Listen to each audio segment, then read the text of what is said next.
Olá, vamos falar sobre telemedicina, teleatendimento e todas essas tecnologias que hoje são utilizadas para aumentar, ampliar ou até mesmo substituir, em alguns casos, o atendimento presencial aos pacientes.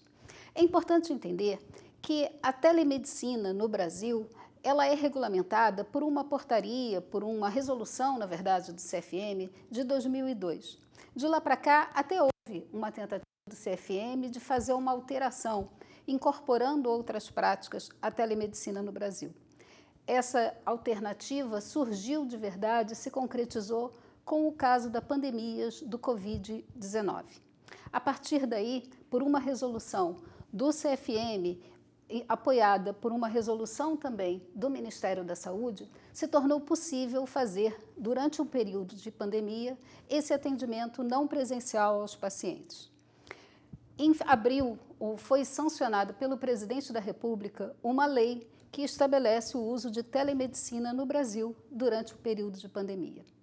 Então, o que é importante a gente pensar e entender sobre essa situação da telemedicina? Quando a gente fala de telemedicina, está falando de um conjunto muito maior, que envolve o que se chama de e-saúde ou e-health, um conceito amplo que traz a teleeducação, muito utilizada na saúde pelas entidades médicas para levar a educação continuada aos seus associados, a teleepidemiologia, que trabalha com essa ideia de entender aspectos epidemiológicos pelo Brasil e pelo mundo, e a telemedicina, que é aquilo em que a gente vai se deter mais hoje. Telemedicina envolve a teleassistência, que é esse acompanhamento, a teleconsulta e a teleeducação, além da emissão de laudos e relatórios, o que já vinha acontecendo há bastante tempo no Brasil.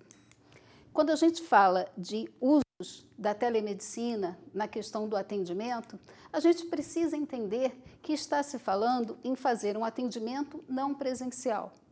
É claro que esse atendimento não presencial não é válido ou não é tão útil em qualquer caso. Existe um certo grupo de pacientes, um certo grupo de situações no qual o atendimento à distância é muito próprio. Tenho certeza que no seu consultório você vê alguns pacientes. Por exemplo, um pós-operatório tardio, ou ainda uma orientação sobre a continuidade ou não de um medicamento. Quem sabe um paciente que precisa mostrar os exames. Será que ainda faz sentido fazer com que as pessoas atravessem a cidade, encarem trânsitos nos grandes centros, para fazer esse tipo de consulta presencialmente? Talvez a principal questão que muitos médicos colocam é até que ponto esse diagnóstico ou esse atendimento não presencial continua sendo válido e importante para esse paciente. Como eu já disse, existem casos em que ele é muito próprio e que vai ao encontro de você manter o seu paciente mais próximo, mesmo em momentos de afastamento social. Alguns pacientes estão experimentando o atendimento virtual e gostando muito dessa novidade, achando que faz muito sentido ter essa conversa com o médico sem a espera numa sala de espera com mais pessoas ou ainda enfrentando o trânsito ou os transportes públicos. Se você quer pensar em começar a atuar com telemedicina, alguns pontos precisam ficar claros. O primeiro deles é o cumprimento daquilo que se chamam as exigências de plataforma e de conexão. Vale lembrar que o atendimento, mesmo não presencial, precisa ser registrado no prontuário e, portanto, o uso de um prontuário eletrônico é muito importante. Vale lembrar também que é fundamental a rastreabilidade desse atendimento. Ou seja, se você for emitir uma receita para esse paciente ou um atestado, primeiro é necessário que tenha uma certificação digital para isso. Segundo, que a remessa dessa receita, a remessa desse laudo, seja feita do seu e-mail para o e-mail do paciente. Isso cria essa potencialidade de rastrear essa comunicação entre as duas pontas. Outro aspecto importante é que tipo de plataforma usar para fazer esse atendimento. De acordo com o CFM, com o Ministério da Saúde, é necessário usar plataformas que tenham um nível mínimo de criptografia. E isso é muito importante para conseguir garantir a qualidade e a não vulnerabilidade dos dados do paciente.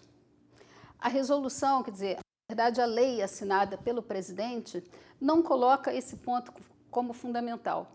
Mas acreditamos que de verdade é importante que o médico pense nisso. Pense em usar uma plataforma que seja com um nível de criptografia adequado para o atendimento. Dentro disso também, a gente tem que pensar na saúde suplementar. A ANS determinou, lançou uma resolução que diz, uma RDC, que diz basicamente que o atendimento à distância não precisa ser colocado no rol, porque afinal de contas é só uma modalidade de uma consulta que já faz parte do rol. Então, por isso, está autorizada. As operadoras estão, cada uma delas, determinando qual vai ser o seu critério para fazer esse pagamento das teleconsultas. Mas vale sempre lembrar que é possível sim, e isso também foi estabelecido pela ANS, que essa consulta seja paga pelo paciente e que ele, mediante o recibo, peça reembolso à sua operadora, independente do caso ou do tipo de plano que ele tem. O que a gente tem que ter em mente é que a telemedicina, as tecnologias de informação aplicadas a esse relacionamento médico-paciente, elas não substituem o presencial, mas elas trazem uma nova forma de cuidar. É uma outra forma de cuidar, que pode ser muito bem complementar ao tipo de atendimento que você já oferece aos seus pacientes. Bom, assim como aconteceu com outras tecnologias que entraram nas nossas vidas, como o próprio WhatsApp, ninguém acreditava que uma ferramenta de comunicação instantânea fosse ocupar um espaço tão grande, e ocupou. Hoje em dia é estranho pensar em alguém não utilizar o WhatsApp, embora não utilize só ele, utilize-se outras formas de comunicação também. Pense na telemedicina assim, como um novo olhar sobre o cuidado e uma ferramenta complementar à assistência que você dá ao seu paciente.